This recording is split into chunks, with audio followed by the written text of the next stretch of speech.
얼마나 간직하고 사시나요? 여러분 안에 아빠의 사랑이 있습니까?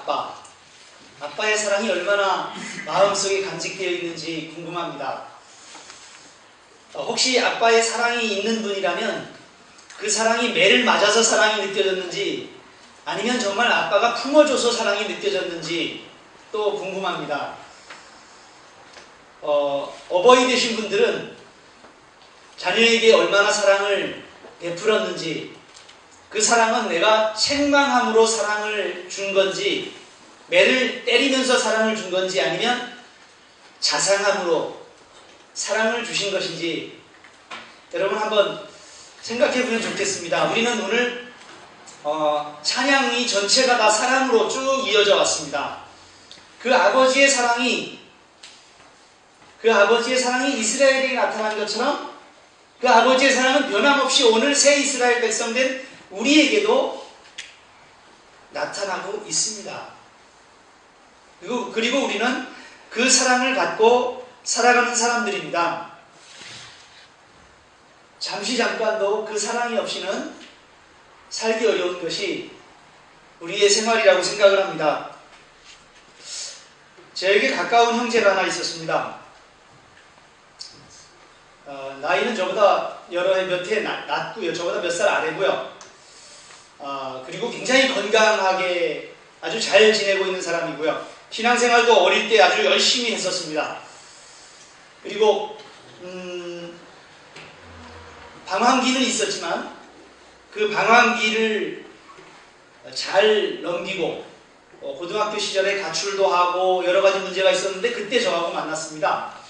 그럴 때 저하고 만났고, 그런데 그 위기들을 잘 넘겼습니다. 잘 넘기고, 그리고 이제 재수를 해서 대학을 가고, 그리고 대학을 마칠 때쯤 맞춰서 바로 유학을 가고, 유학을 마치고 한국에 최고의 기업이라고 하는 회사에 입사를 했고, 그 뒤로도 아주 여전히 계속 잘 나가고 있었습니다. 그러던 어느 날 갑자기 해외에 있는데 목사님 이러면서 저한테 연락이 왔어요. 미국에 유학하는 동안에는 교회를 열심히 나갔는데 한국에 다시 들어와 보니까 교회에 나가고 싶은 마음이 없다는 겁니다. 너무 교회의 실망이 크다고 몇 개 추천해 줬는데 여러 개 교회를 가보고, 그 교회마다 갔다 잠깐 온 게 아니고요. 그 교회에서 새신자 교육, 그리고 1:1 교육 이런 거 다 마쳤습니다. 그것까지 다 마치고도 그런데 그 교회에 계속 다닐 마음이 안 생긴대요. 그래서 교회를 몇 번 이렇게 유랑하다 결국은 끊었습니다. 결국 교회를 끊고 해외로 나갔는데, 그 해외에 있는 동안에 참 잘 지냈어요. 참 잘 지냈는데 갑자기 지난주에 목사님 지지난주에 목사님하고 문자가 왔어요. 그래서 평소에 잘 연락이 없던 사람인데 이렇게 오랜만에 연락이 오면 무소식은 희소식이고 연락이 오면 이거 걱정스러운 일이잖아요. 갑자기 저 암이래요. 이렇게 연락이 왔어요. 그래서 저는 크게 걱정을 안 했어요. 사실은 죄송합니다. 암이라고 그러는데, 상대방이 암이라고 하면 크게 걱정 안 하는 사람이 이상하죠. 근데 크게 걱정을 안 했는데 2주간 동안에 계속 긴밀하게 연락을 주고받으면서 놀랍게도 어떤 분이 찾아가서 말씀을 줬는데 그 준 말씀이 자기가 유학할 때 은혜 받았던 말씀을 정확하게 자기한테 주더라는 거예요. 그러니까 더 마음이 이렇게 안심이 푹 되는 거예요. 안심이 되면서 하나님이 부르실 때가 됐구나. 그래서 하나님 다시 교회로 돌아오게 하시는구나. 하나님 앞으로 나오게 하시는구나. 이런 생각이 들더라고요. 그래서 크게 걱정하지 않았는데, 크게 걱정하지 않은 대로 결국은 어떤 암 1기 초기로 그 부분 싹 도려내고, 지금 깨끗하게 잘 도려내고, 지금은 이제 같이 기도해달라고 계속 부탁하면서 하나님께 의지하게 되는 그런 과정에 지금 서 있는 요 2주간 동안 있었던 일이라 제가 이렇게 소개를 드리면서, 결국 아버지께서 그를 다시 불러주시는 사랑을 발견한 시간이 됐습니다. 하나님은 우리를 사랑하시되 끝까지 사랑하시는 아버지셨습니다. 이스라엘 백성들을 하나님이 바벨론 포로로 잡혀가라, 포로로 가라, 대항하지 말고 바벨론이 쳐들어오면 싸울 생각하지 말고 포로로 잡혀가라. 하나님이 정말 이스라엘 사랑하시는 거 맞나? 하나님이 사랑하신다면 이스라엘을 보호해 주셔야지요. 다윗 왕하고 약속했으니 다윗 왕하고 약속한 대로 약속을 지키셔야죠. 하나님 예루살렘 성전을 지켜주셔야죠. 이건 하나님이 계신 것인데 사랑하신다면 그렇게 하셔야 되는데 라고 생각하는 건 우리 생각이고요. 사랑하시기 때문에 때려야 될 때가 있잖아요. 인성이 제일 많이 맞아봤나요? 굉장히 긍정이 너무 크니까 제가 네. 사랑하기 때문에 매를 들어야 되는 때가 있잖아요. 제가 4주 전에 설교했어요. 4주 전에 제목이 뭐였는지 기억하실지 모르겠는데 지금은 벌 받아야 할 때. 이스라엘이 벌 받아야 할 때는 뭐예요? 이스라엘이 벌 받아야 하는 때, 잘못했는데 벌 안 받고 넘어가면 그것처럼 마음에 짐이 되고 나중에 불편한 거 어디 있어요? 매 맞아야 할 때는 매를 맞고 넘어가는 게 오히려 편한 거죠. 우리는 지난 시간에는 예레미야서 26장부터 29장에서 거짓 예언자들과 대결하는 내용을 봤습니다. 거짓 예언자들과 대결하시는 그 예레미야 선지자의 모습은 단순히 거짓 선지자와 대결을 했고 이런 것들을 보여주려고 한 게 아니고요. 예레미야 선지자의 메시지는 지금 이스라엘 나라, 유다 나라 너희가 바벨론 포로로 잡혀가야 한다. 지금은 바벨론 포로로 잡혀가야 할 때다라는 메시지를 강하게 전했다.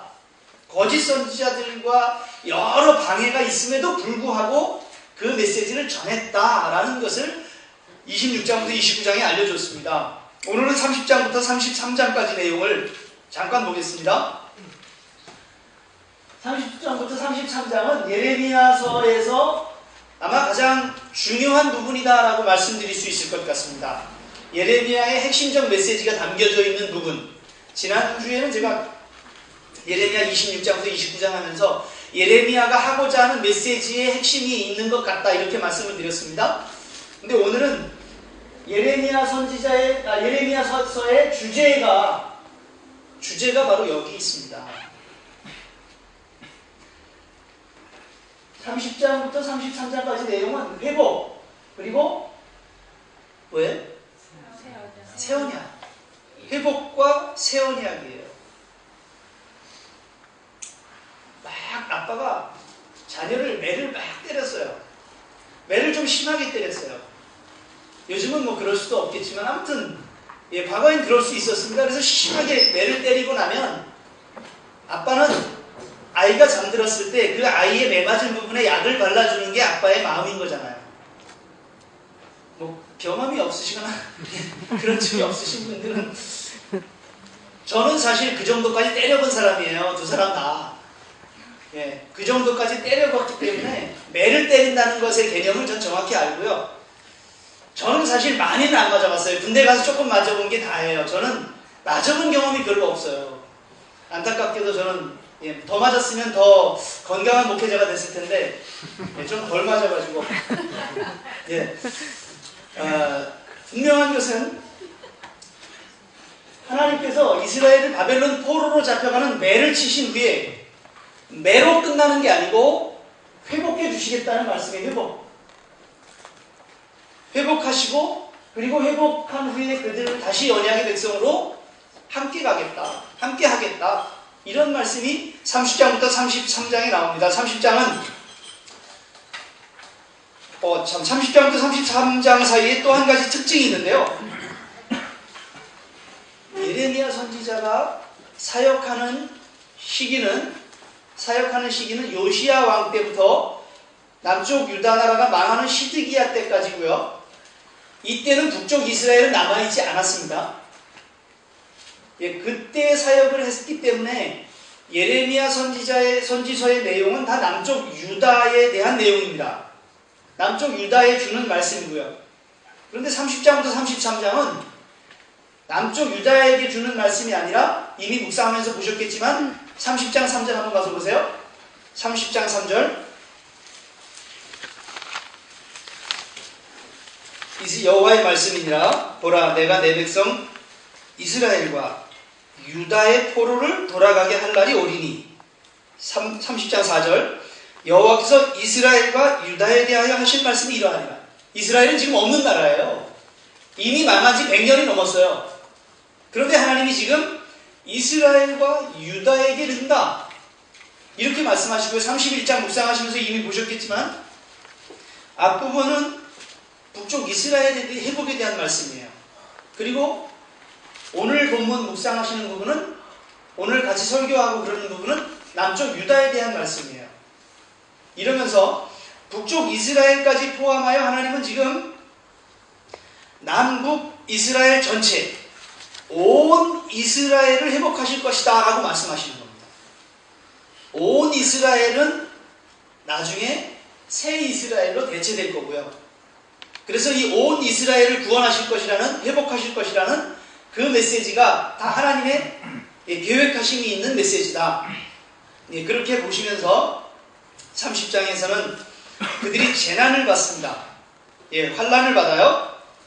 재난을 거쳐서 해방을 얻게 되고, 그리고 새살이 돋는, 상처에 새살이 돋는 치유를 받고, 매를 맞았는데 매 맞은 곳에 새살이 돋는 치유를 받고 다시 하나님의 백성이 될 것이라고 말씀하세요. 이스라엘과 유다를 환난에서 구원해서 회복하겠다는 말씀이죠. 31장 흩어진 자들이 돌아오게 할 것이다. 이스라엘이 아시리아의 침략으로 말미암아 이스라엘이 각 나라로 흩어지게 됐어요. 그런 각 나라로 흩어진 자들을 돌아오게 하겠다. 그리고 그들이 각 나라에 흩어져서 압제를 받을 때 얼마나 탄식했겠어요. 그 탄식하고 탄원한 것들을 응답하시고 하나님의 복으로 그들을 만족해 하겠다.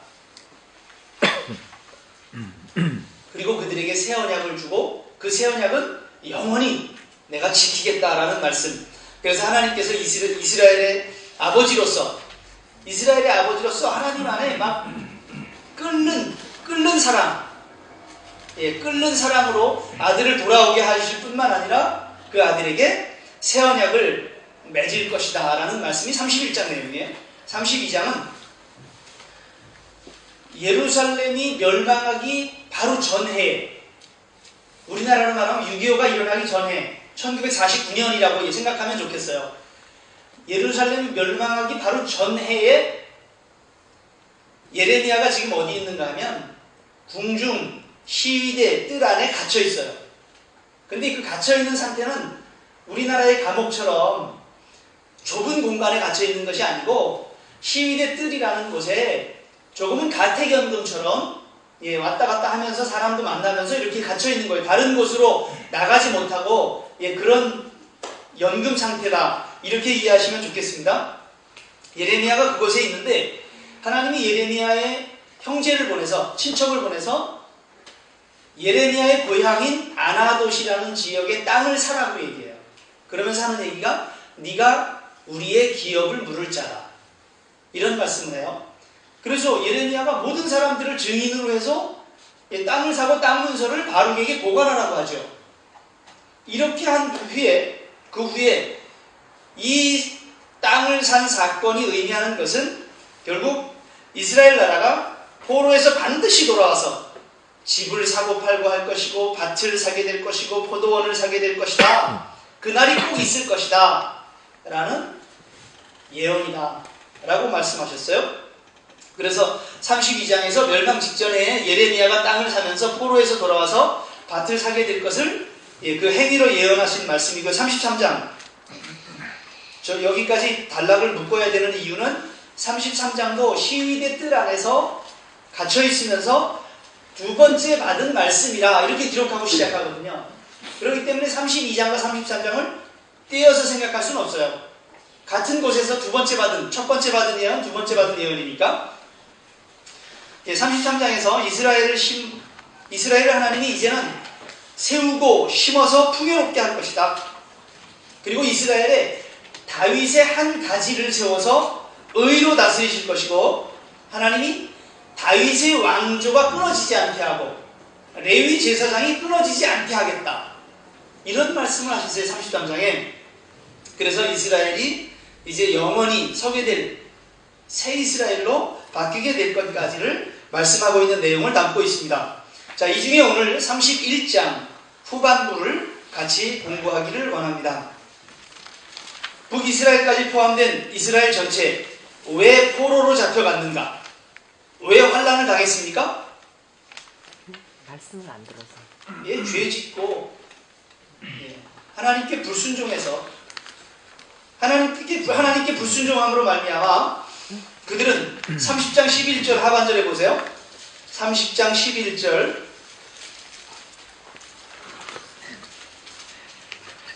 끝부분에 보면 그러나 내가 법에 따라 이스라엘 너를 징계할 것이요 하나님께 불순종하고 하나님께 반항한 자기 멋대로 살아간 그들을 법에 따라 징계할 것이요 결코 무죄한 자로만 여기진 아니하리라.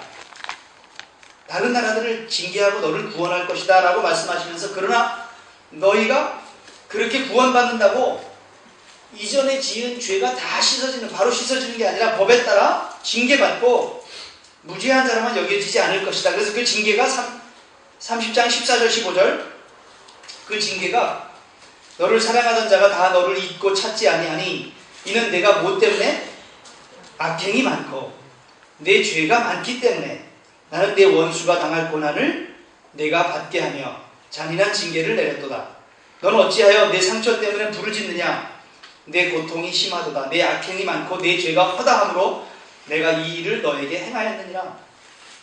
내가 너에게 징계하는 거다. 내가 너를 벌하는 거다. 그렇게 명확하게 지금 말씀하시고 계세요.